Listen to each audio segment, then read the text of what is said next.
Welcome back, Bears fans, to another episode of the Bears Brothers Podcast. We're kind of finding ourselves in that lull period between the Super Bowl and the NFL Combine. The good news is we're only a couple weeks away from the Combine, which means that's kind of when the offseason kind of really gets into full effect. But I'm your host, Will DeWitt, and today it's our typical full house as I'm joined by both my Bears brothers, Brandon Hazlett and Nicholas Moriano. I know you guys got some serious snow up there last week. I want to know, how much did you get? Because I was actually trying to get up to the city. Couldn't happen with that big storm coming on last Thursday through Friday. So I had to kind of change my anniversary plans, but I did get a pretty sweet Jordan Howard jersey from the wife, which is pretty neat. But how much snow did you guys get, B? I didn't get as much as Nick, I don't think. I think, got up to maybe 8 inches max in some areas, but overall, I mean, I don't think it was as much as Nick. It looked like Nick than we did. Well, yeah, was it Nick? I don't even know how much we got. I know that school was canceled that Friday, so it was a lot. It was a good amount. I mean, obviously to cancel school, so I don't know the exact number, but I'm just kind of glad it happened for my sake, not for your sake, Will. I wish the plans would have planned out, but I didn't have school on Friday, so it was great. Yeah, hey, anytime you can get a day off of work is a pretty good day in my book. It's kind of like a kid, right? Getting a snow day. That's the benefit of working in the education system, working in a school. But Brandon, this week I assigned you our weekly fun question to begin our show. So what do you have for Nick and I? And don't forget, you have to answer first. It's just how we have to do it. Yes. So actually, the reason I was late joining the call, because we like to typically get on, 15, 10 minutes early. I got on like 5 minutes before the show started. And the reason was because I was jamming out to some 90s country music. So I want to know, if you were to pick a song to either describe you or your day today, what song would you pick? I'm going to do both, so it gives you a little time to think. To describe myself, since we were just listening to Pickup Man by Joe Diffie. That's kind of the one that's in my head right now, because I do love my truck. It's got an 8-foot bed that doesn't need to be made. If you burned it and rolled it downhill, I still wouldn't trade it in for a Coupe de Ville. So that kind of describes me. And then for my day, you got to go with the Travis Tritt. It's a great day to be alive, because it's just a classic song. It always puts me in a good mood. So those are the two songs that I picked, one to describe me, one to describe my day. I'm curious to know what Will has. Looks like he's pondering over there. I am pondering. I'm going to go, at least for my day, was the Eagles, kind of correlating to our concert that's coming up next month. Brandon, Take It Easy. It was actually a very simple day for my day job today. So I actually found myself, I was talking right before we went live, playing a little bit of Madden, kind of experimenting with the offseason, seeing who's going to be available in free agency, how it all kind of pans out. And by the way, Trey Burton, the tight end from Philadelphia, brought him into Chicago here. Pretty interesting person to play with, especially in the new. I use Kansas City's playbook as well. But first time I got to play Madden in almost seriously a year. But Take It Easy by the Eagles. And honestly, a song to describe me, I don't know, Rocket Man, Elton John, just because I love outer space. And I don't know, I feel a little isolated sitting in this room all day working in an office. So that's going to be my two. Sounds kind of sad, a little lonely, but I promise I'm exaggerating just a little bit. But Nick, I'll swing it over to you. It's still funny because Will and I, before you got on, Brandon, we were talking about what question you possibly ask, and I'm like, if you ask me about music, I have no idea what I would answer with. Yep, so I'm not gonna actually answer your questions, but today I was listening to the top 50 in Spotify, and the song that I keep on replaying is "God's Plan" by Drake. It's the #1 song right now, and I just keep on replaying it. Yeah, so you know what? You really stumped me, only because this is the one question, probably out of all of them right now, that I just didn't want to answer, and especially like to describe my day. I'm just trying to think. Well, I said so you don't have to answer. True. If you don't want to. It wasn't like a perfect day, but I mean, Ed Sheeran does have a song called "Perfect." It doesn't really resemble the day so much, but yeah, maybe I'd go with those two then. Hey, anytime that we have a podcast, it's a perfect day in my book. Okay. Very true. Very true.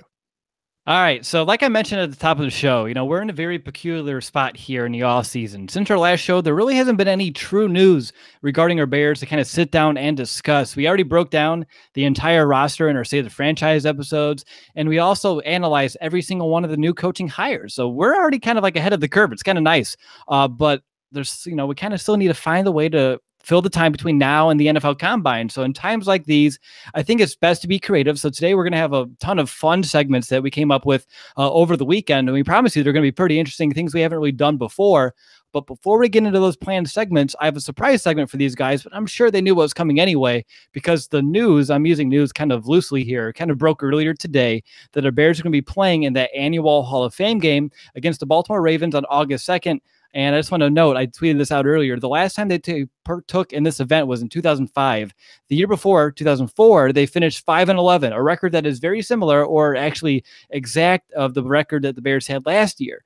And then in 2005, they play in a Hall of Fame game. They flip their record to 11-5, go on to win the division. And of course, the year after that was the big Super Bowl year. So if history tends to repeat itself, things are, looking kind of intriguing here in Chicago, I would say. But guys, I want to know real quick. We now have 5 preseason games in 2018. I want to know any pros, any cons. What are your thoughts here, having the Bears being included in the Hall of Fame game? And Nick, I'm going to go over to you. I think it's a great thing because I think they start training camp a week earlier now, or they start to practice July 19th. So I like that. I mean, it's a new coach, new system. They have to get used to each other, all the players and all the coaches, and especially with a new scheme coming in for Trubisky, just gives them that extra week to prepare. And I mean, we're trying to get tickets to that game. It'd be nice if we can go, but I like it that they do have that extra game to just prepare for the season. They might, a lot of times that game, most starters don't play very long or don't even play at all, but it's good that they at least have another week of practice that they can, get acclimated to the new system that's going to be in place. Exactly. With Trubisky, who is now learning his second NFL offense, which, of course, I believe that Nagy's going to make it, as easy as possible. But again, Trubisky's a smart quarterback, smart guy. He's going to not have any issues. But having an extra week to do that, and I think also to kind of like build chemistry with his new receivers that he's going to have, is going to be probably my 2 biggest pros. And on top of that, I think my 3rd biggest pro is actually, and specifically to that game, it now gives Coach Nagy an extra game to kind of go through the nuances of being a head coach on the sidelines, what it takes, getting the communication correct between he and his coordinators, his assistants, all those kind of small things that we don't really talk about too much or really think about. It's just an extra week for him to kind of get prepared before week 1 when things are a little bit more official. But what about you, B? Do you have any other benefits that we haven't already mentioned? Yeah, it gives them a chance to look at the whole 90-man roster prior to cuts before a week, because now with the new rule where you don't have to cut in waves, you just cut everybody at once if you want to. That just gives him a chance to look at how much depth there actually is on the roster before cuts have to be made. So he may have some extra time to figure out some position battles if some arise. Well, I imagine some will arise naturally, but he'll have time to figure those out. Yeah. Exactly. Nick, do you have any cons? I mean, the only one I could think about is the added risk of injury. But like we said, most of the starters probably won't even play even a single snap in this game. So it'll just be like the second string kind of lower playing in that game. Do you have any other cons besides that?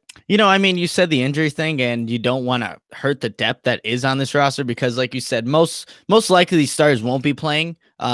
And then you don't want to have any injuries at any point during the season, but it's the Bears. Come on, it's probably going to happen. But you definitely don't want to have it to happen in a 5th preseason game, or technically their first one, but 5th on the year. So that's probably the only con I can think of right now, because I think that, again, you start a week earlier in practice, that's going to play dividends down the season, just having another week to get acclimated to the offense. Exactly. All right. So coming up next, Nick is going to tell us about his pretty fun-filled, event-filled Saturday that he had at the Chicago Auto Show. But before we do, I just want to take a minute to remind you to leave our show a review on Apple Podcasts and include your Twitter handle just in case you want to be included for our free Bears jersey giveaway. And on top of that, I've had a few people reach out who are either Android listeners or just don't have, an iTunes account, Apple Podcasts account. So the other way to do this would be to leave us a review on Facebook. We have an option available for you to do so there.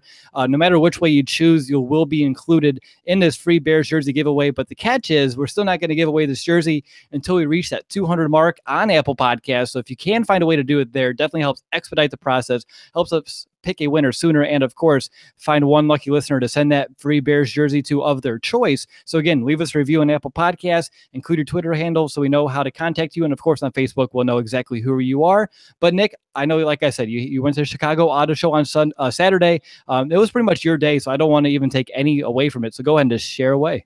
Yeah, okay, so I will. I'll go right ahead. I just want to say I was upset that I missed you. I know you, Brandon was supposed to, or well, you did go to the auto show just a little later than I did. But yeah, I woke up that Saturday morning, not even knowing that I was going to be at the auto show. I opened up my Twitter as I usually do every morning, see Mitch Trubisky tweet from his account, I'm going to be at the Chicago Auto Show. And immediately my plans changed for that day. I told my dad and my younger brother, hey, we're going to go see Mitch Trubisky. And it's funny because on the way there, on the drive there, I made it my mission and I tweeted it out on my account. I'm going to get a selfie with Trubisky. I'm not leaving the auto show without a selfie. So we get there, and as soon as I get there, Dontrell Inman's actually there at the Toyota booth answering fan questions. And I just got there and he answered a question about John Fox, which I thought was pretty interesting. He said he was a great coach. Obviously, that didn't play out in Chicago, but he said the one thing that Fox told Inman before he left and was, fired was that if he ever needed anything, Inman, that he can call John Fox and he'd be there to help him out. I think obviously things didn't work out in Chicago, but John Fox, I've heard, is a great person, and that a lot of Bears players, a lot of players, former players can agree to that. So that was cool to see. And then after that, I get in line where Mitch Trubisky is going to be at, and as I'm in line, a young fan actually comes up to me. He's like, "Hey, wait, you're from the Bears Brothers, aren't you?" I mean, I was wearing my shirt, so I was going to say you were wearing your shirt. You could put your two together, but it was just cool that he came up to me. I believe his name was Matthew. So just shout out to you and thank you for coming up to me. But as the line's moving and we're getting closer, Trubisky, someone asked him in front of me, saying, "Hey, how's the hand doing?" Because he had a stack of just pictures that he was hand signing each and every one. Someone asked him, "Hey, how's the hand doing?" He's like, "It's getting a little sore, but what's more sore is my jaw from smiling all day." And everyone in line just kind of chuckled at that. But I get my time in to take a picture with Trubisky, and I had my phone. The State Farm representatives had to take the picture. They said no selfies. Well, I had my phone at my side. And I just, as soon as the picture gets taken from me, from the State Farm representative, I asked Trubisky, "Hey, can I get a selfie?" He's like, "Yeah, of course." So I take it. And as I'm taking it, the State Farm representatives are like, "No selfies, no selfies." So I took it anyway. And then I moved out. And then Trubisky just yells out to me. He's like, "Hey, just tag State Farm in it." I didn't, but it's whatever. I mean, I got a selfie with Mitch Trubisky. I completed my mission. Yeah. And that was my first experience at the Chicago Auto Show. I've never been. So my first time, I get a selfie with Mitch Trubisky, get to ask Dontrell Inman a question, and then I saw some cars. So that was pretty cool. How long did you have to wait to get that autograph? It took about an hour. It was a good line, but it was moving pretty fast. Trubisky was good with taking the pictures. People were cooperating. There was one Green Bay Packers fan in line. I'm like, he should not be allowed to take that picture. What are you doing here? You don't like him. You like that other guy up north who plays quarterback, not Trubisky, but. Yeah, I mean, it went pretty smoothly in about an hour. That's not bad. That's not bad at all. And Brandon, I know you were at the auto show as well later on that evening. You didn't meet any Bears, but what was your favorite car? My favorite car, it's Jeep track's always fun to do. So we got to ride in a Wrangler. It takes you around the track and shows you what it can do. And that was a lot of fun. Awesome. Not nearly as exciting as meeting Mitchell Trubisky. Not nearly, but still fun. All right. Fair enough. All right. So our actual first segment that we're going to do today is we're going to piggyback off the fact that Nick was able to take that selfie with Mitch over the weekend by sharing 3 current Bears that we would like to have the opportunity to go ahead and take a selfie with and just briefly explain why. And Brandon, I'm curious, who are your 3 that you would like to take a selfie with if given the chance? All these are kind of under some special circumstances. That's kind of how I took this question. But first one's going to be Willie Young on his fishing boat because I love to fish, and that'd be pretty cool to go fishing with Willie Young. Am I right? Yeah. So he's my first one, and the second one is Mitch Undrein because him and his wife are pretty good trap shooters, and I like to trap shoot myself as well. So again, another circumstance that I doubt would happen, but it'd still be pretty cool to be able to take a selfie with them doing another thing that I enjoy.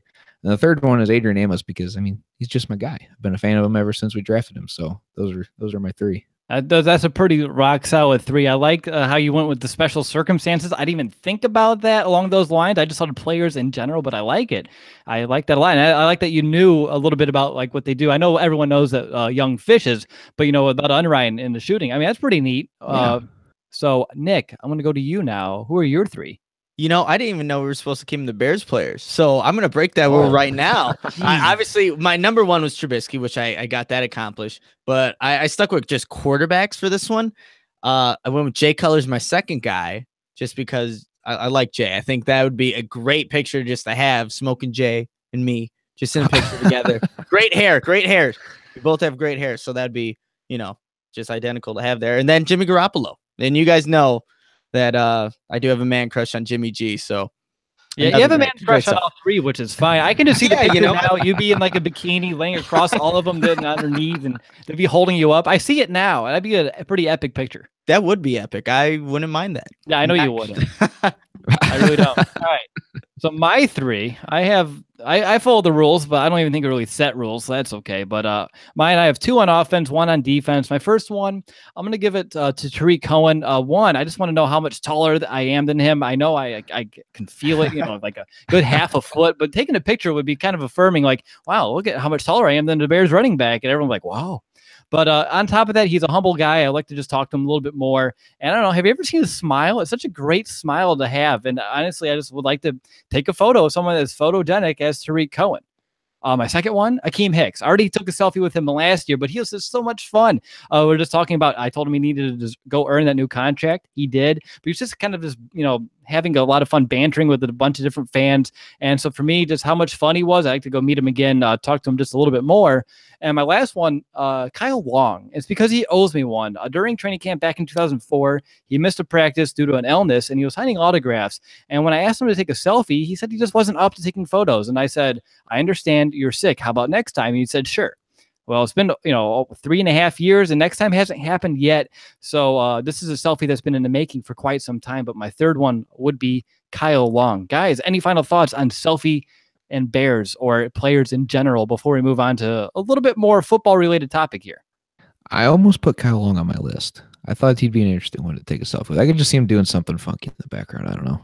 I can see it too, for sure. Nick, how about you? I think we got to get that Kyle Long one set. We'll be at training camp this year. We'll have to make a sign or something. You owe Will a selfie. We'll get it done. I have the message too on Instagram. I was like, hey, remember you sold me a selfie? And he's like, of course, next time. And again, we're still waiting on it, but it's okay. So coming up next, we're going to go around the horn and kind of pay homage to our alma maters, as we're going to kind of diagnose 3 different players, one from each of our schools, that we would like the Bears to maybe go out and draft, or maybe the one that they should if given the chance. But before we do, I need to tell you a little bit about our sponsor, SeatGeek. Buying tickets to sports and concerts can be complicated and confusing, but there's a better way to buy with SeatGeek. SeatGeek is the smartest, easiest way to get tickets to every type of live event. So whether you're searching for a last-minute deal, planning a night out, or need to find the perfect gift, SeatGeek will help you find the best seats at the best prices, fully guaranteed. There's nothing quite like seeing your favorite team or musician in person, and SeatGeek will get you closer to the action for a great value. As you know, all 3 of the Bears brothers have the SeatGeek apps on our phone, and it's by far the easiest way that we've been able to shop for tickets. We can be anywhere in just a few taps, instantly find some seats. I actually just looked a little bit ago. They're not up yet, but I'm sure they're going to be up soon for that Hall of Fame game that we mentioned on the top of the show. I know all 3 of us are trying to go. We already got tickets to the enshrinement ceremony. Now we need to go see the Hall of Fame game. So definitely check out SeatGeek here in a couple upcoming weeks throughout the offseason for those tickets. And the best part of all is that SeatGeek saves you the time and money by searching multiple ticket sites to compare prices and find you amazing deals. On top of this, probably the grandest aspect of the entirety of this is that our listeners get $20 off their first SeatGeek purchase. Just download the SeatGeek app, enter the promo code BEARS today. That's promo code BEARS, BEARS, or $20 off your first SeatGeek purchase. All right, well, I'm your host, Will DeWitt, joined by my 2 Bears brothers, Brandon Hazlett and Nicholas Moriano, and we are now going to go ahead and pay a little homage to our alma maters. For those who may be newer listeners to the show, we all 3 recently graduated within the last calendar year from 3 different Big Ten schools. Brandon is a Purdue graduate. I know, it's awful. I'm from Indiana. Nick, he is from Iowa. So in this segment, like I said, we're going to pay homage a little bit, and we're going to kind of diagnose 3 different players that we'd like to maybe see become Bears this offseason. And Brandon, I'm going to go to you first because of what you did in the group message earlier today about our SeatGeek ad. I had to try my hardest not to laugh the entire time I was going through that ad, and I'm glad I did it. I almost broke down like 4 different times. So over to you first. Who's your player? I was really thinking about that when you were sitting there. I was like, I wonder if he's thinking about that. Every second of the way. All right. I'm going to go with inside linebacker Juwan Bentley. My second option would have been defensive tackle, nose tackle Eddie Wilson. But I'm going to stick with Juwan Bentley, the 6'4", 255-pound inside linebacker. Why? Because he's aggressive. I mean, he got tossed out of a couple games this year for hitting guys in the head. One of them was kind of questionable, in my opinion. That's for another day. But overall, he's just aggressive. And despite those 2 instances, he never changed how he played. And I think that kind of fits our description of what a Bears middle linebacker should be. I mean, just go look at guys like Brian Urlacher, Danny Trevathan, Darrell Freeman. All those guys have all been very, very aggressive in their time here in Chicago. And he even got one of them to the Hall of Fame. So second of all, I mean, it's just how big he is. He's 6'4", 255, and he plays coverage so well despite how big he is.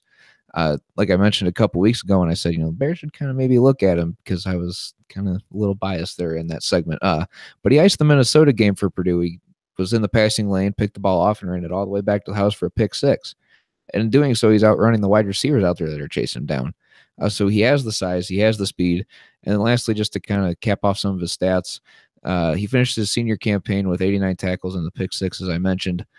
He's just a playmaker. And fun fact, I'm pulling out the analytics here. He was the highest rated linebacker. Yeah, highest rated linebacker in the Big Ten, according to none other than PFF. He got a 90.7 grade. And I think he just really fits the Chicago mold of an inside linebacker. Look at Brandon whipping out the PFF grades only when it suits his argument. I like it. I like it a lot. Nick, I saw you unmuted, but I was actually going to go ahead and go first. Is that okay? Yeah, go right ahead. Sounds good. I just got really excited when I saw who I had again. I was like, who did I pick? Oh, yeah, I picked a wide receiver from Indiana, Simmie Cobbs Jr. And we all know that receiver is the biggest need on offense. And I, for one, I'm not too keen on drafting one in the first round. So I'm looking at some maybe day 2, some potential day 3 prospects. And Indiana's Simmie Cobbs Jr., he fits the bill. The first thing I like is his size. He's 6'4", 220. And that's a big, solid frame that can be used in the red zone. But on top of that, Cobbs, he also possesses the quickness and route running ability to challenge defenders downfield. He can be an effective part of this offense. He has aggressiveness, hands, and body control to go out there and win those 50-50 passes. I don't think we have anybody on the roster right now who can go out there and win a 50-50 ball, kind of like how we saw Alshon Jeffrey do during his time here in Chicago. Looking at his prior season, he had big year. I lost the stats there, but the big game he had was against Ohio State. He had 11 receptions, 149 yards, and a touchdown against that highly acclaimed Buckeye defense.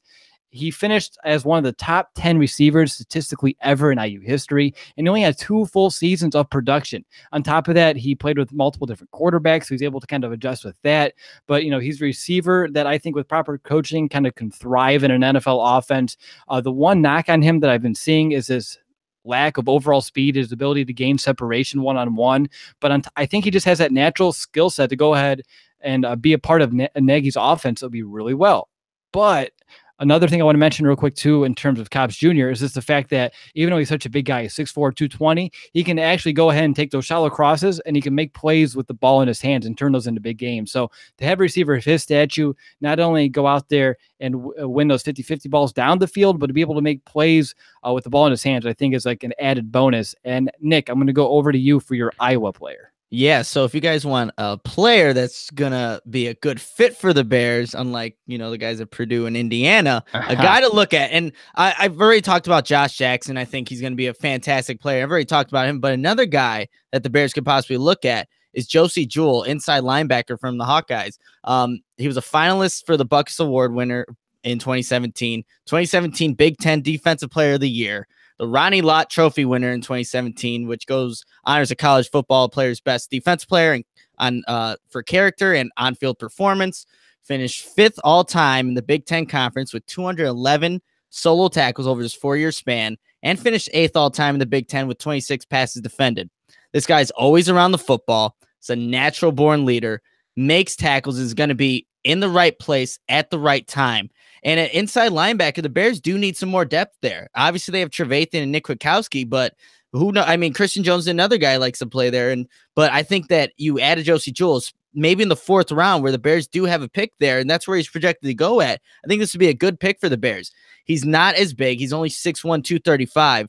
But when you watch the tape, the guy makes plays. It doesn't matter if it's a bigger offensive lineman. He's going to find a way to get to the ball carrier, and he's always going to be in the right gap. So Josie Jewell, he's one of those hard-nosed guys that I know the Chicago fans would love to have on their team, whether it's on special teams or actually being in a game at linebacker. I know Chicago will back him up, and his play will back himself up regardless. But, yeah, Josie Jewell is definitely a guy that I would like to have on our team if, given the opportunity. All right, so 2 linebackers and a wide receiver here from our 3 Big Ten schools. Good stuff. If you're watching live in the YouTube comment section right now, feel free to let us know who you would like the most here in Chicago from any of these schools, or maybe a school of yours that you graduated from, or maybe you're just your favorite college team in general. We're always eager to hear what you have in mind. But moving on, one of the biggest questions surrounding our Bears is who should they acquire this offseason, right? That's what everyone's talking about. fans have had a ton of fun partaking in all the hypotheticals, kind of like, the bringing in guys like Jarvis Landry or Allen Robinson, or drafting guys like a Bradley Chubb and a Calvin Ridley. So for this segment, I wanted to get picky. Really picky. I wanted each of us to go in and diagnose the one player, either via free agency or via the draft, that we like the Bears to go ahead and bring to Chicago. Granted, these opinions are pending and they can change probably just day by day, because that's what we do throughout the offseason. But as of today, I want to know, who do you want to bring in the most? And Nick, I'm going to go right back to you. Yeah, so this one might not sit well with people, and we're about to find out. I have this live chat open right now, but the guy that I'm starting to come around to at this moment in time is Jarvis Landry. I know this is the guy that maybe doesn't quite fit the system, doesn't run fast enough, can't, stretch the field vertically, only catches short passes. But the one thing he is, and he has been for his entire career so far, is reliable. He's never missed a game in his 4 years, played all 16 games each season. He has 400 catches within his first 4 years, the most out of any receiver in that time span. So that's the thing. When I think about it, when the Bears are trying to address maybe wide receiver, for instance, in free agency, do you go for like maybe a Paul Richardson who's already had 2 torn ACLs, or maybe an Allen Robinson who just is coming off an ACL injury? Or do you want to go with someone who's actually going to be on the field, who's been a Pro Bowl receiver, and you can count on to be there throughout the entirety of the season? That's a big thing for the Bears. They just need people they can count on to be there for when the season comes late in the season, when you're going to week 13, 14. Is that player still going to be on the field? I think Jarvis Landry will. There's nothing that's showing that he's not. And he's productive. And in an offense run by Matt Nagy, we don't know what his ceiling is yet. He's still a young player in this league. So he can get even better, which I would expect him to do coming into an offense like Nagy's. So I think right now, if I had to go with one guy, and obviously I went the free agency route, I'm going to go with Jarvis Landry. All right, Jarvis Landry for Nick. And Nick, real quick before I go over to B, the character / locker room concerns doesn't really bother you too much? I haven't really heard much about that. I thought I was reading a lot on Landry later. Again, I think everyone has their own little that's wide receivers. A lot of wide receivers are little divas when you really think about it. Oh, I'm not getting the ball enough. Well, that just means he wants to be productive and make plays for your team. But I think, again, it hasn't kept him off the field, and I haven't seen anything to where players are complaining about him in the locker room. I know the Dolphins would love to keep him, but obviously money's going to be an issue, and that's also a big issue, the money he's going to make. But I think he'd be a productive player with the Bears. All right, I'll let you go ahead and have that one. Brandon, I want to know, did you go free agency or did you go via the draft? I went with draft, but I got a question for Nick real fast. Yeah. You played wide receiver, didn't you? Slot receiver, yeah. So okay, were you a diva? He's a diva now. I was not. Well, there you go. I didn't show it on the field, but I guess now I am. I just had to ask. All right, B. Yeah. So what do you got? A lot of the guys that I went for in the show are all draft leagues, so trying to get to know some of these prospects a little better. So sticking in the draft, I'm actually going to go with a guy out of Iowa, a guy that Nick's talked about before, is Josh Jackson, the corner.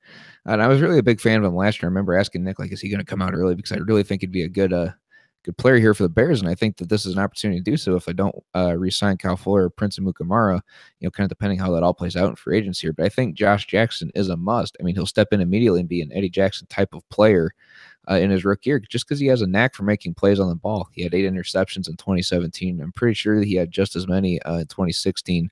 I'm sure Nick can correct me if I'm wrong there.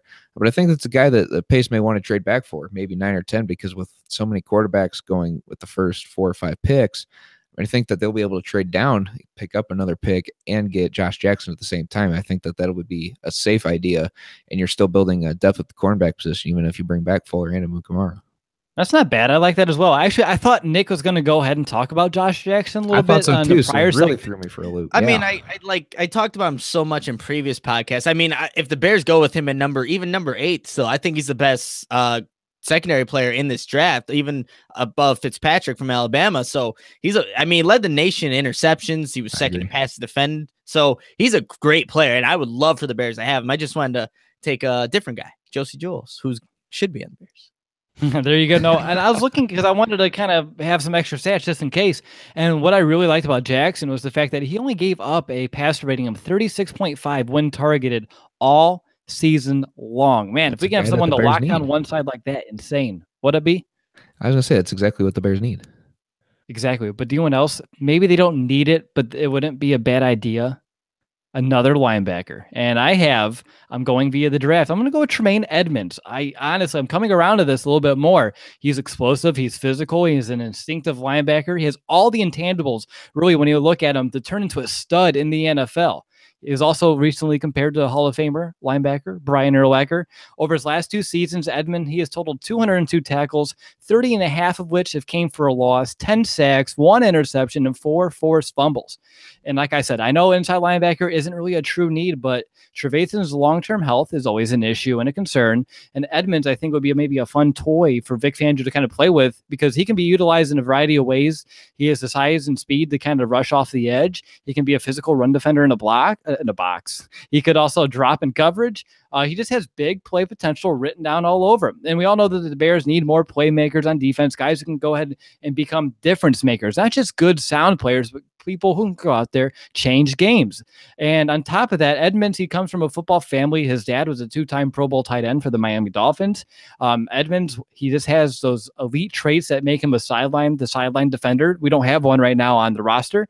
He can be disruptive in all 3 phases. Then the best part of all is that, like I said, he's just budding with so much more potential waiting to be unleashed. And who better to untap potential than Vic Fangio? He's a future All-Pro, so I say let's go ahead and get him if he's on the board at number 8. And did I mention he's only 19 years old? So he would have a long career ahead of him. So I'm going to go with Tremaine Edmonds if I give him the chance, guys. Any questions for me on Edmonds? None that I can think of. That's a guy that I've looked at as well and kind of did my homework on him. So you kind of touched on everything that I was going to touch on. No, but he's only 19. So, I mean, it's crazy. 19 years old and being as productive as he was and to see what he could become. That's a guy that, again, if the Bears were to go that route, inside linebacker, like you said, it's not a true need, but your defense will get better. No doubt about it. And being so young, he's going to develop under Vic Fangio. There's some, the ceiling, we don't even know where it's at for Tremaine Edmonds. Right, and we rave about Christian Jones because he can play inside and outside, and Edmonds be another guy who can do the same exact thing. So then you can get a real hybrid approach going. Put Edmonds on the field, no one knows what he's going to do. Is he going to come after the quarterback? Is he going to just sit in the box? Is he going to drop back in coverage? No one's going to know. And I think having kind of like that X factor on defense wouldn't be a bad thing if they can go ahead and get him. So for me, Edmonds. And we're down to one more segment, our final one of the show, which is our staple segment all offseason long. That's right. It's time to answer fan questions. But before we do, Nick, let's go full circle. Let's go from the top of the show. You met Mitchell Trubisky. You got an autograph photo, but I know you have multiple. Do you want to tell fans about our free Mitchell Trubisky signed picture giveaway? Yeah, definitely. So right now, if you go and follow us on Instagram, like that post, and then just comment a friend in it, you can actually win one of these Mitch Trubisky autograph pictures. I have 3 of them. My dad is willing to let me give one of you guys, one of the fans, one of these Mitch Trubisky signed pictures, and he hand signed each and every one. So if you go like the Instagram page, follow us on Instagram, tag a friend and like that post, you'll be entered in. We'll pick a winner. We haven't established when, but that's all you got to do. Go follow us on Instagram and you can win one of them. Let's just make it end of the week Friday. How's that sound? Hey, I'm down with that. All right, so you have to the end of the week Friday. It's pretty simple. Like Nick said, just follow us on Instagram, like that post, comment a friend, boom, you're entered. Simple enough. We'll pick a winner this Friday, but let's go ahead, dive right into our fan questions. We have like 5 to 7, so depending on time, we'll see how many we can answer real quick. And we had so much more come in via either Facebook or Twitter, so if we didn't get to your question, I do apologize. We just had so much come in. We just had to pick a few that we know we can answer quickly because some of them could have just been whole segments or pretty much entire shows, which kudos to you for asking such a great question. But the first question we're going to answer today comes from Jake, and he wants to know, all the positions that could be of a need or need some help is wide receiver, offensive line, outside linebacker, cornerback, and inside linebacker. And he wants to know who do we kind of like the most in each of those spots. And he said we can either go draft or free agency. So kind of going off the exact talking points that we've kind of done all show long, but now we can just go position by position. And I'm going to go ahead and let Brandon start. Yeah, so I'm just going to start at wide receiver here and work down that list. Wide receiver Calvin Ridley from Alabama. He's a guy who's openly expressed a desire to play for the Bears. I wouldn't be upset with that pick. If they want a guy with size, they can go with 6'4" receiver Marcel Aitman from Oklahoma State. Or if they want a guy who's a little bit smaller later in the draft, they can get a guy, DJ Moore from Maryland at 5'11". At offensive line, I've already expressed a couple times Quentin Nelson, the guard from Notre Dame. I'll name drop another guy, Orlando Brown, the tackle from Oklahoma. He's a pretty solid dude as well. Offensive linebacker, I have caution and yellow highlight just all around this position because it's thin. So I don't know necessarily this is going to be one that's going to be filled in the draft, unfortunately. But I have a guy at Indiana, actually. To Gray Scales, a guy that I'm high on. He was all Big Ten this season, 6 foot, 230 pounds. I'm also a fan of Malik Jefferson from Texas as well. He finished the year with 79 tackles, 10 of them for a loss, and 4 sacks on the year. And I already brought up Josh Jackson at cornerback and Juwan Bentley from Purdue for an inside linebacker. All right, Nick, how about you? Go ahead and go through your list. So wide receiver, I have Calvin Ridley at the top, and then Cortland Sutton is also a guy that I really like. When you go offensive lineman, you go Quinn Nelson, maybe that 8 pick, or maybe in the second round, a guy that is not as maybe highly known. Will Hernandez, a guy that I think the Bears, if they definitely don't address the offensive line, maybe in that first round, he's a capable guy in the second. Outside linebacker, you can go with Brad. Well, this would be a dream scenario if he were to end up at the number 8 spot for the Bears, or, maybe they move up, move down, whatever it is. But obviously Bradley Chubb's at the top of my list. And then also Marcus Davenport from UTSA. I've talked about him before. Interesting prospect, goes to a smaller school. And we know Pace likes to get these athletic guys. He's not afraid to draft guys from smaller schools. So maybe that's an option. Quarterback, I have Josh Jackson. And then inside linebacker, I have your guy, Tremaine Edmonds. All right, there we go. My list, real quick. Wide receiver, I have maybe Allen Robinson. Honestly, there's just so many question marks. Who's going to be available? And if I was going through free agency here because I think I would have a guy who's a proven player in the league without having to take the risk of drafting someone, seeing if they pan out. But again, you could pick up a Marcus Wheaton, and even though he was productive at one time, doesn't mean he's going to be productive here once he gets to Chicago. Offensive line, that's a toss-up for me between Quentin Nelson and maybe even Carolina's Andrew Norwell. Nelson obviously would be way cheaper because he would be on a rookie contract being drafted. Norwell, he's going to get, if he does enter the open market, a huge contract in free agency. Outside linebacker, I, of course, would do Chubb as well. Corner, Kyle Fuller, Joshua Jackson. And then someone who I was looking into today a little bit that I even tweeted about is TJ Carey from Oakland. He said he's going to test the market. Last season, he had 70 tackles, 9 pass breakups. He didn't have any interceptions, but I'm not too worried about that because on top of that, it's going to kind of drive his price a little bit down. Last season, Marcus Cooper came in with a decent amount of interceptions, but he was kind of still a liability in coverage in Arizona. We knew that. We knew we were taking a risk. I think someone like a Carey, he's going to be a little bit more sound in coverage, and I think with some correct coaching, he can get in position a little bit more, get some more interceptions. Again, he did have 9 pass breakups, so he is getting his hands on the ball. And then on top of that in corner, probably Kyle Fuller still for the Bears. I mean, he is still going to be a free agent if we don't tag him or sign him beforehand. So if he does enter the market, I think you just got to do whatever you can to bring him back. And finally, inside linebacker, I mean, again, dream scenario, but even then, I don't know if I would draft him in the first round to be Georgia's Roquan Smith. He was a former teammate of Leonard Floyd. He's a big presence in defending the run, but he's also a reliable contributor in pass coverage. So just a lot of options here for the Bears this offseason. And moving on to our next question, it comes from Larry Golden. He wants to know, what kind of impact can working out with Jared Goff this summer make for Trubisky? And I think it's going to have a tremendous impact for a variety of reasons. But I'm curious, guys, what do you think it'll have in terms of an impact on our second-year quarterback? And Nick, I'm going to go to you first. Yeah, so just working out Jared Goff in the summer, he's able to connect with a guy who had who was in a lot of similar situations that he was in. His first year with the Bears, Trubisky. Rams finished 4-12. The Bears finished a game better with their 5-11 record. Had a veteran head coach, Jeff Fisher, John Fox, replaced with offensive-minded guys. So there's a bunch of similarities that Goff went through in his first year, and Trubisky just being with a guy who's also obviously a franchise quarterback, drafted number 1 overall. You could just connect with him, say, hey, how did you handle this certain situation? How did you adapt from that? And then you're working out with, a very good player as well. And you saw the jump he made from year 1 to year 2. Well, Trubisky, we want to see that from him. So he can just learn from all the mistakes that maybe Goff made, how he adapted, and how he can apply that going to year 2 for himself with a new head coach and a new system. Yeah, you took the words out of my mouth. In many ways, I look at it kind of like having a running buddy, someone to kind of motivate you through those lull times, those periods where you're not so motivated. And like you said, he's just someone where Trubisky kind of just, lean on him just a little bit, kind of pick his ear, see what he's struggled with, how he overcame it, how he adjusted to a new head coach, how to be as receptive as possible, all those things. So yeah, again, I think this is a great move on his part, and it's kind of nice to see him building relationships around the league as well, especially with other quarterbacks. Brandon, how about you? Do you have anything that we have not mentioned?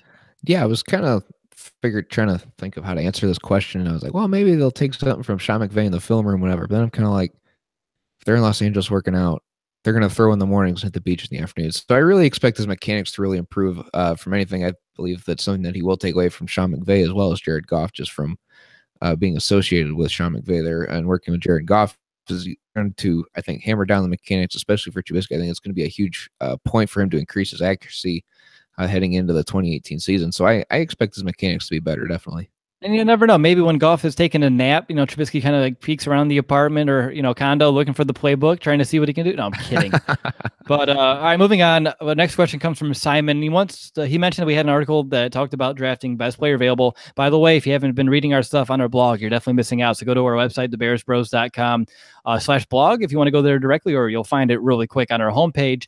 Tons of articles from our huge and amazing writing staff that we brought on this offseason. But he wants to know, do you think that picking Barkley at number 8 would be doing Jordan or Tariq dirty, seeing as he would be kind of taking the spotlight away from our great franchise running back duo?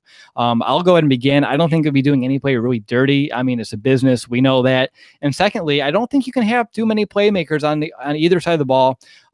So if someone like Barkley, if he fell to the Bears, I mean, I think it'd be foolish to, not draft him, to kind of let him continue to fall, or I wouldn't mind them if they trade it back to get some extra picks and let someone else draft him. But honestly, if he's there, it's a really intriguing option for Ryan Pace because, of course, it makes him competition in the backfield for touches. But I don't know. I think they can find a way to make all these backs happy in a system that can utilize multi-back sets, getting people out and receiving instead of just being a strictly running back.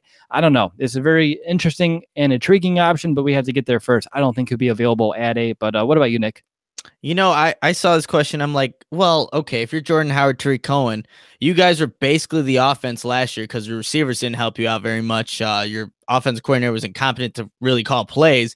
You would be like, wow, you just drafted Barkley, huh? Okay. I think I would take it if I was one of them. It's a little dirty, but then I think about that. If they were to do that, Barkley's a tremendous player. I was watching his highlights today, and what he did to Iowa this past season, incredible. Pretty salty about that. But if I don't know if you let's say you draft a Barkley, I don't know if there's enough touches. I think one of them has. I don't know if Howard actually kind of stays there. When you really think of, there's no way you can feed Barkley, Howard, and Cohen sufficiently. There's not enough snaps in a football game because Barkley can do it all. He's your complete back. Howard, pretty one-dimensional. He runs the football. That's about it. Cohen, you can treat him as that slot receiver. You can throw him down the field, get him out in space. But I would think, I know this is not technically answering the question, but Barkley, if you get him, where does Howard really fit into the situation? Because Barkley can do what Howard does, and then a little bit more. So real quick, I know this isn't the question, but I want to know if you're Ryan Pace, you had the opportunity, he's there at 8. Would you do it? Oh man, that's tough. It is. It depends who else is on the board.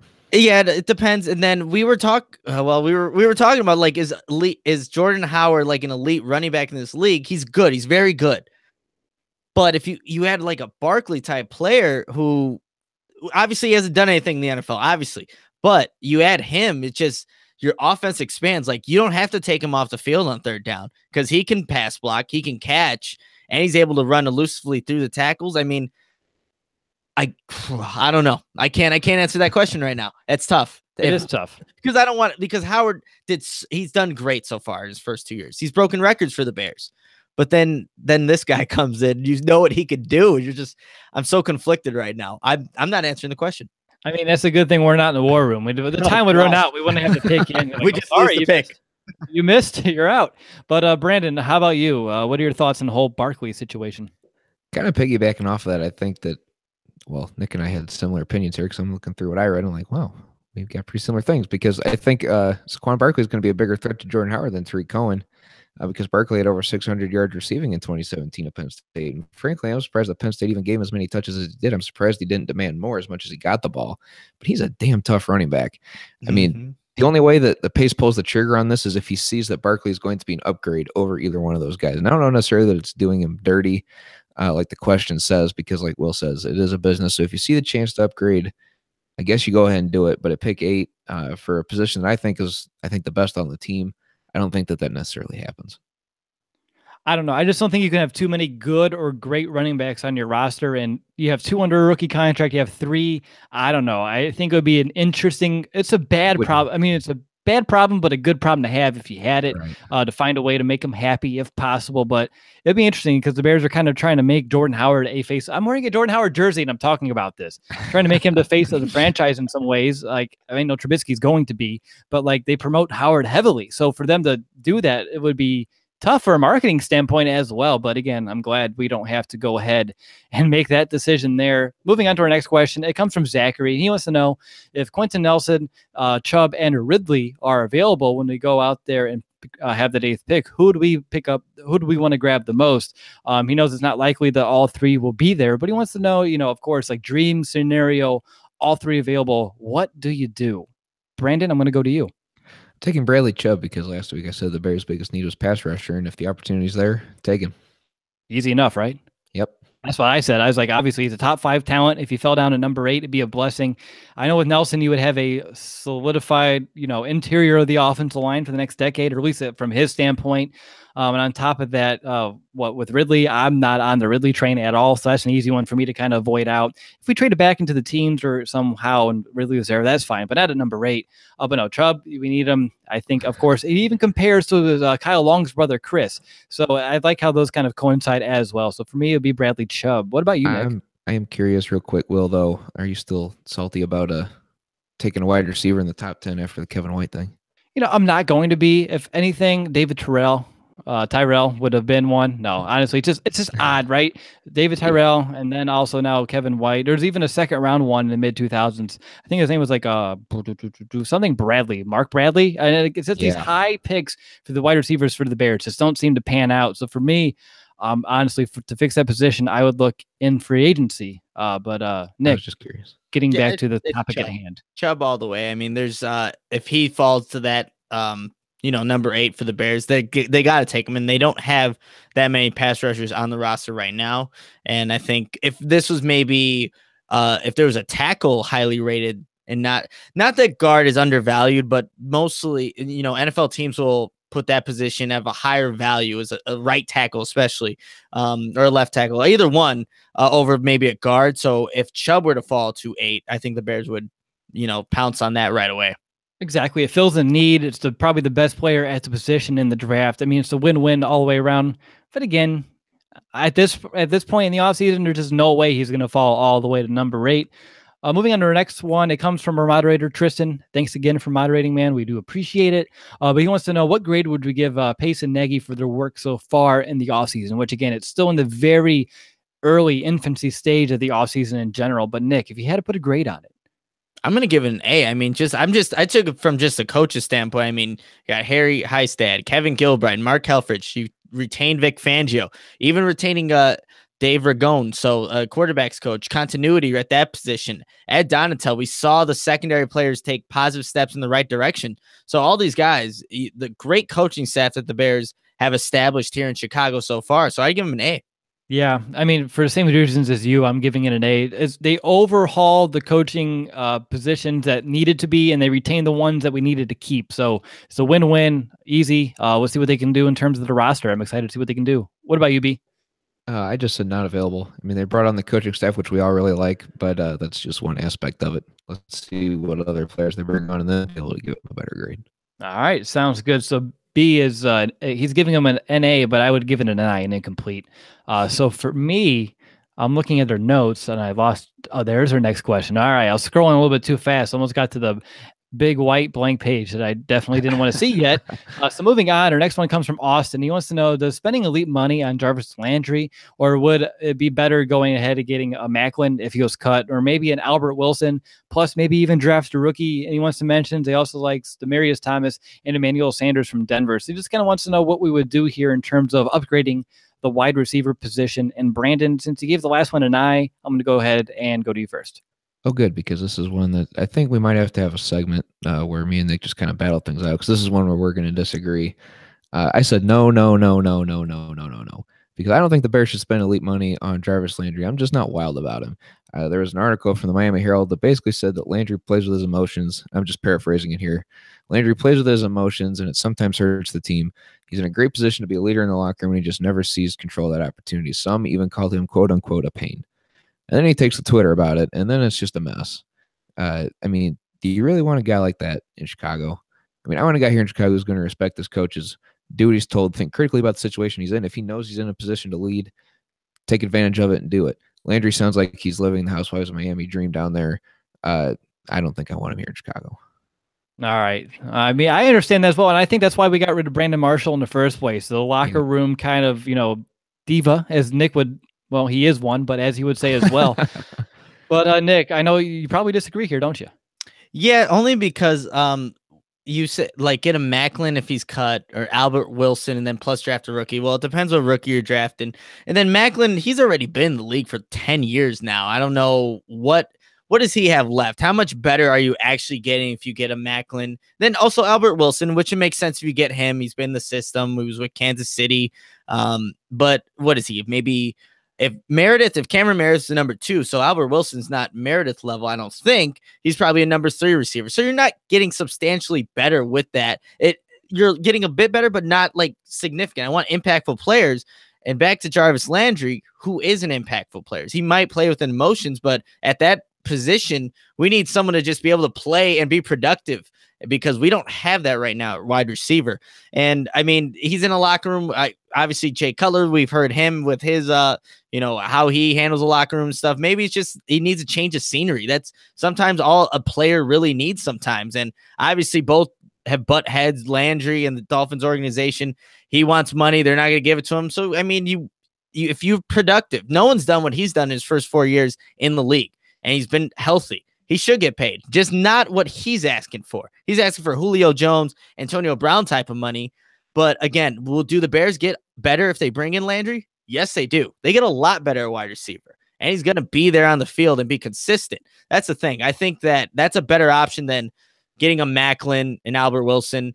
Depends where you draft a rookie, obviously, but I'd rather take Jarvis Landry. And then you're going to also add another wide receiver. He wouldn't be the only guy you bring in. There's no way with, what that position doesn't have right now. They're going to bring in a Landry. They'll probably draft somebody and probably bring another free agent. So it wouldn't just be Landry, but I would definitely take him.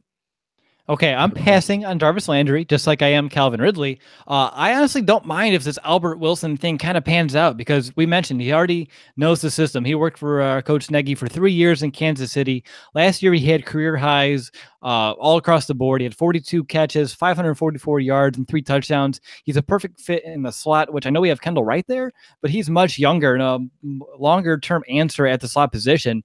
On top of that, go for a guy who I mentioned earlier, like an Allen Robinson from Jacksonville. I know he's coming off an ACL, but so is Cameron Meredith. So you have to, if you're hoping or if you believe Cameron Meredith can recover, then you have to look at Robinson through the same lens. On top of that, you're going to draft someone as well. So again, I think that would be a decent strategy. But again, I just think how Ryan Pace kind of exiled Brandon Marshall right away. I just don't see him bringing in a guy like Landry. He doesn't fit the mentality, the kind of guys that he's brought into Chicago since he's been the GM here. So for me, I'm going to go ahead and pass on Landry. All right, guys, we have one final question left, and it comes from Ethan. What's up? Can I jog your guys' memory real quick just to reinforce the point? The Bears cut Trey McBride this season for issues that we weren't even aware of at the time, because he was talking about Josh Bellamy's girlfriend, which never hit public. And I can't imagine what would happen if Jarvis Landry went public in Chicago with locker room issues. That's a good point as well. I mean, Trey McBride was he got cut and wait, what? He just came off a 7-catch game against New Orleans. What's going on here? But yeah, definitely that's another reason to kind of wonder if Landry is available. What would Pace do there? And that's a good point, that maybe he wouldn't want to bring him in and look elsewhere in free agency. But getting back to Ethan's question, he wants to know, is it realistic to compare the 2018 Bears to those 2017 Rams? And should the Bears place more of an emphasis on free agency or the draft? Nick, I want to go ahead and let you kick off. I think they're going to put more emphasis on the draft. I mean, that's just what Pace has done throughout his 3 years here now. But also going back to the first question, can you compare them? Definitely. I think just seeing the jump that the Rams made from the year 1 to year 2, especially the jump they made with the new head coach, I think that gives Bears fans hope that maybe they can do it this year. I think that you see what they had in place. They put a good offensive system in place, put the right guys around their young quarterback, and significant jumps. They make the playoffs. Don't know if that's quite the route that the significant jump they'll make, but I think that just what they had in place gives Bears fans hope. But yeah, again, it's going to be through the draft.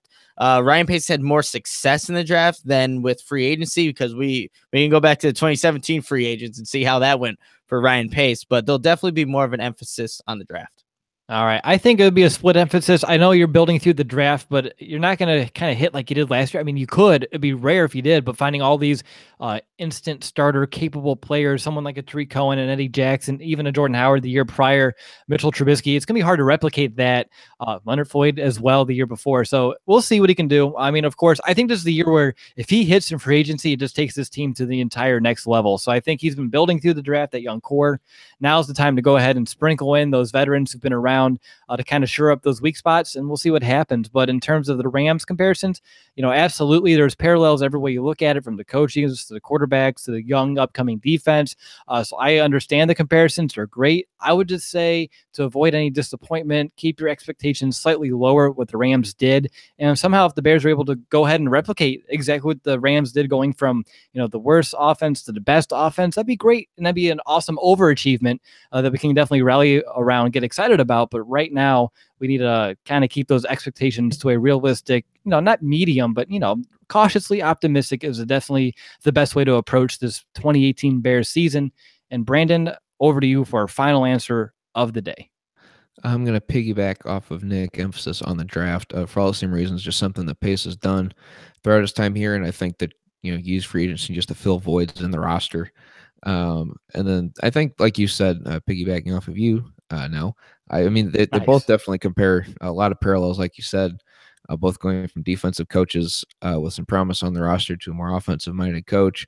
Hopefully all now that the talent, the potential that the Bears have starts to exceed it. But like you said, keep your optimism levels at a safe level. All right. And Nick, before we head off, you said you wanted to do a announcement to a fan. Yes, there is a birthday person in the chat. Bacon Football, happy birthday. You told me to give you a shout out. And happy birthday. Happy birthday, Bacon Football. That's good stuff there. Good job finding that birthday. So awesome. I think that's our first ever live birthday shout out besides the one of us, which who cares about that? So that's pretty cool. I like it. All right, so we are officially out of time, but actually we finished everything we wanted to talk about, so really perfect timing here, and that's going to do it for this episode of the Bears Brothers Podcast. I want to thank each and every one of you who watched or listened to the show. Don't forget to leave us that review to enter our free Bears jersey giveaway. And on top of that, I just want to mention, I know you're watching or listening now, so this might not be exciting news for you, but our podcast did get accepted to be on iHeartRadio. So if you do listen to iHeartRadio religiously, or if at all, you can definitely find us there if that's a little bit easier for you to listen to our shows. Next week, we're going to be joined by our very own Steve Letizia, who he is a PFF analyst that watched a ton of college film last year. He's going to be on hand to help preview the NFL Combine, and we're going to discuss things like snubs, sleepers, storylines, and players who can help or hurt their stock the most, and who we should be looking at through the lens of perhaps like a Ryan Pace. But until then, bear down, Chicago.